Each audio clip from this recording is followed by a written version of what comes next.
Hello, welcome to Drinks with Ron. I'm Ron, and I need a drink. So before I get into it, let's fire up the now half and half half diet. Oh no!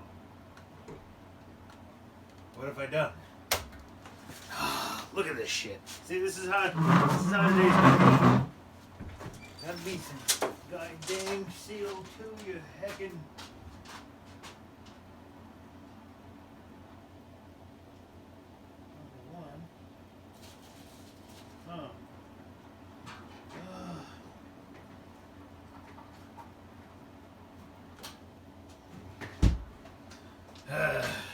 See, that's it. Maybe it's me. It's my lack of attention to detail. That's what's going on here. It's self-sabotage. Shooting myself in the damn foot repeatedly. In the feet. Several foot shot. So, I had to mix in some regular RC Cola to kind of offset the fake diet taste of the little flavor packets of RC Cola I used to make this initial batch. But I also caught a little bit of grief in the comments section last time because I mixed my whiskey. So that was just because I was testing the cola. So to prove that I know the correct way to drink whiskey, I know neat you're supposed to put water in it, but I put ice in it because ice is made of water. So basically, I'm getting the water in there. I just like it a little bit colder. I know it's supposed to be room temperature. It's fine. Benchmark was the winner of the, now like 10 years old, Drinks with Ron, king of the low to mid-price bourbons. I tested several. Benchmark one. It's delicious. A little bit sweeter, which I personally enjoy mine to the sweeter side. But the reason for this is twofold. So I'll get to that. As I need a drink. So a couple days ago, we got our first, well, maybe our second, it must be first big snow. The last one I shoveled by hand, whole driveway. Said to hell with it. Wasn't worth even digging the snowblower out for. This one was.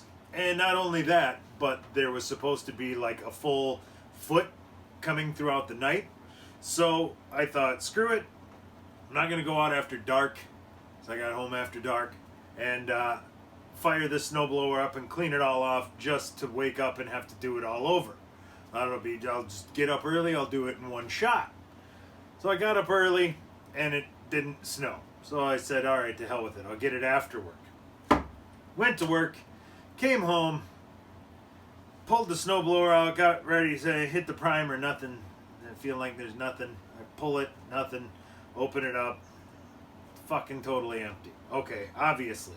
So I've turned around, go back uptown, get gas in the gas can I just had to buy, come back, get gas, put it in there, fill her most of the way up, turn the lid on, put the gas can down, turn around, and there's gas, just like a spout coming out of the primer. And that's apparently leaking down a hose through over by the carburetor and dripping off the other side. So essentially I've just got gas pooling everywhere. Couldn't get her to stop no matter what I did. I need to dump this gas back out of this damn thing. But I've got the giant cover on. So, it's like 7 feet tall. So I have to get it out of the garage because I'm just fucking leaking gas everywhere. Put it out in the snow, and I figure if I tip it completely sideways, which I do, that keeps the gas over in the tank, keeps it away from where the leak is. Great, no problem. Except my garage is pretty fucking trashed, honestly. I tell you, I'm about 10% hillbilly, and this is looking pretty decent here. But if I spun the camera around, it's a little bit filthy hillbilly-ish around here, just shit laying everywhere. So the garage is more of that. So I'm outside, pissed off, totally covered in gas, soaked through everything. I haven't even had, I haven't even touched that sweatshirt since. I think I'm gonna wash it 3 times. I'm covered in gas, out in the cold. Fucking snow's piled up. So I just tip this thing over. I'm like, fuck it. Go inside. I'm gonna get a beer. I'm gonna clean the whole garage. I have everything cleared out. I've got all this wood, all these projects I'm working on. Fucking train wreck. But I'm like, I'll clear the space. I'll bring it in. I'll rip this whole fucking thing apart. Hopefully we can get something hashed out. So I'm slamming shit around and cursing, thinking I'm hearing shit outside. I finally get the garage clean. Open the door. Somebody had come by and done most of my driveway while I was inside cursing. I guess having a snowblower on its side in 8 inches of snow in your driveway is probably like the universal symbol of, well, I'm fucked. So I think anybody driving by seeing that was probably like, oh, this guy's fucked. I'll bail him out. So I don't know if it was Chuck or if it was Jason using Chuck's equipment, or my daughter's friend thought maybe the guy who lives up the street. I thought maybe even the guy in the corner. Who it was, I don't know, but they're a true American fucking hero. And this right here, this is for them.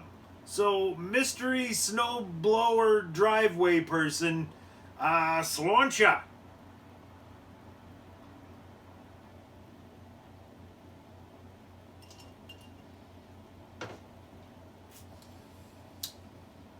I do enjoy Benchmark. That is a quality, cheap bourbon. I recommend it highly, especially if you like them on the sweetest side. So, yeah, they clear me out. At this point, I'm pumped. I take the gas can out, tip the snowblower the rest of the way over, get as much gas out as I can. Wasn't enough. Brought it inside, still fucking spitting gas out. So it is now on its side in my garage. I said, this waits for the new year. So I left her in there. Fuck it. I'll come back to this. So I YouTubed it. It turns out it's more than likely just a bad primer pump. The seal broke. Flat screwdriver. Pry it out. Throw the fucking thing away. Get the fucking mirror image copy that you bought probably off the internet, because that's how you do, you people. And then you plug it in, and that should fix it. So that feels good. I haven't priced the pumps yet, but I'm gonna guess they're under 25. I feel pretty good about the situation. So we're gonna, it's not tied up yet, but we're gonna put that one in the rear view. And I know in one of the last few episodes I told you about ordering the wrong equipment. I got a wrong regulator for my nitrogen tank, because now I've got the nitrogen tap. I'm ready for some nitro cold brew and porters and stouts, and I might even do maybe a nitro cream ale. I don't even know. So many possibilities. But I'm ready for it. So I bought the tank like 2 years ago. 2 fucking years ago. This guy puts his tank of nitrogen online like $25. Like, hey, shit. Nitrogen and the tank, and it's full. Can't go wrong with that. So I figured the gas inside's worth that. The tank's a bonus. I figure, okay, the tank's probably old and shot. It doesn't qualify for a refill unless you pressure test it. I have no idea what that runs. So I thought, this guy's got some cash. He just said, fuck it. Get this thing out of my life. It's your problem now. So I don't just go headlong into things and just call, hey, brewing equipment store, send me all the things I need for nitrogen brewing. And then $300 later, it shows up at my door. I don't do that. I buy a cheap used tank online for $25. Then I realize it's different than what I've got rigged up here. Do a whole bunch of homework online. Have to completely learn how the whole nitrogen process works. Figure out the parts I need, what goes with what's interchangeable, what isn't. So once I've done my homework and research and I know what I'm looking at, then I purchase my equipment. So apparently I effed that up. But maybe I didn't. I guess these are reverse thread on the pressure. I probably could have gotten away with using the one that I had. I think it was for welding. But the gauge, that's really what the issue is where the gauge is set. So it's like, I'll put it to you this way. the gauge on here would, the equivalent of the gauge on this thing would be like putting a regular car speedometer on your fucking golf cart.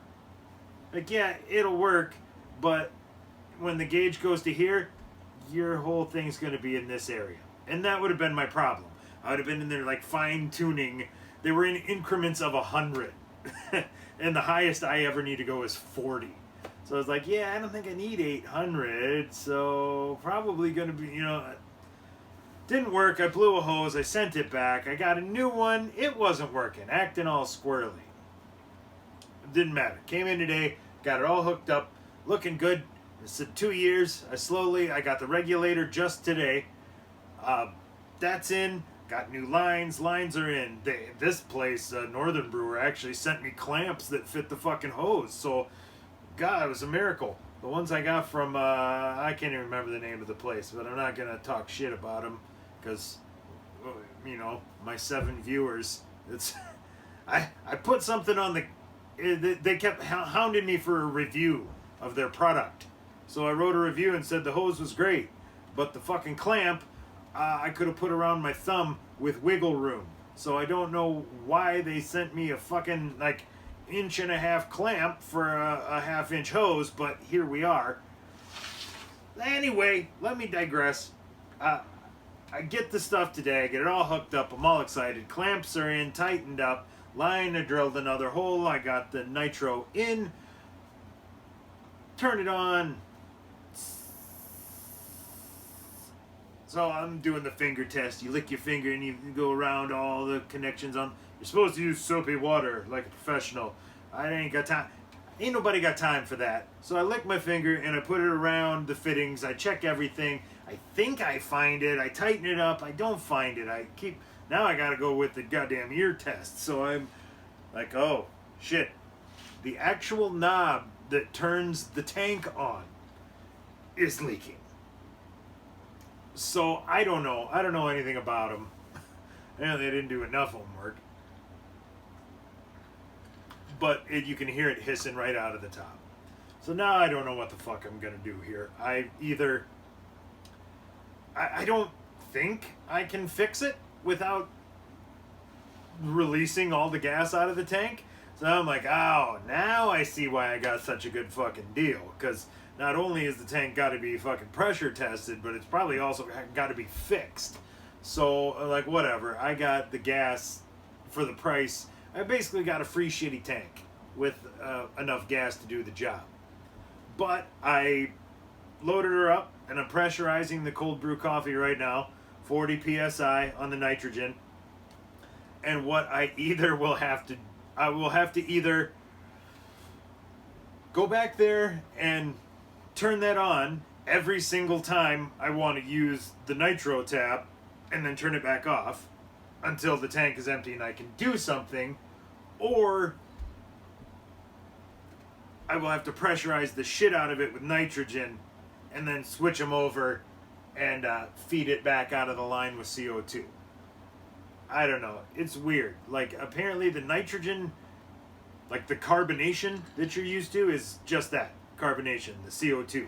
So when you get something, if you're going to put a stout or a porter on the line, you got to put it in your regular CO2 line and pressurize it, but only to 8-10 pounds. Just get a little bit of carbonation in there, lightly bubbled, then you put it into the nitrogen tank, you crank her up there, and then once that's pressurized, 40 psi for a couple of days, because apparently the liquid does not want to take the nitrogen. So you have to really fucking force it to happen, and then you feed it back out of the line with the nitrogen. Or I guess once it's fully loaded up, you could feed it back out with the CO2. So I'm at an impasse. A buddy of mine works at a hospital, and he said with an oxygen tank, there's a way you can fix that leak out of the top without letting all the gas out. Well, hopefully. It should be universal technology, so I'm assuming an oxygen tank functions the same basic fucking principle. So we'll see.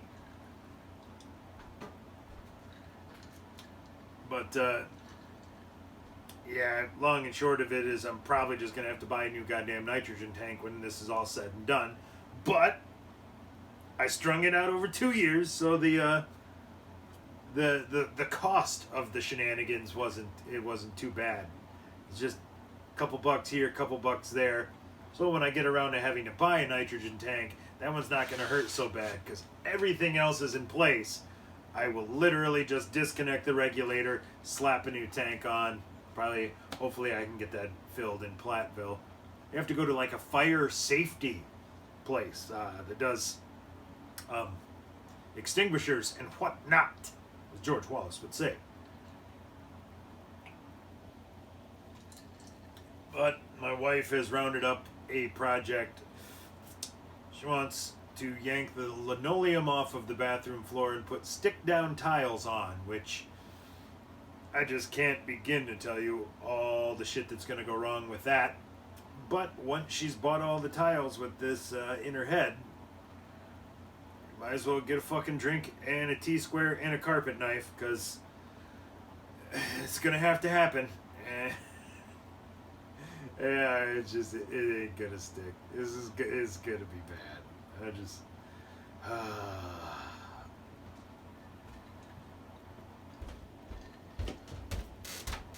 So I need to get a little liquor in there before I can just depressurize. That's what I need. One of those little fucking valves like this guy, and I can just and let the hostility leak out. Just that would be nice. I don't have that little pressure release valve, so this guy will have to do to grease the fucking wheels for now. But let's just deep breath, and we're good.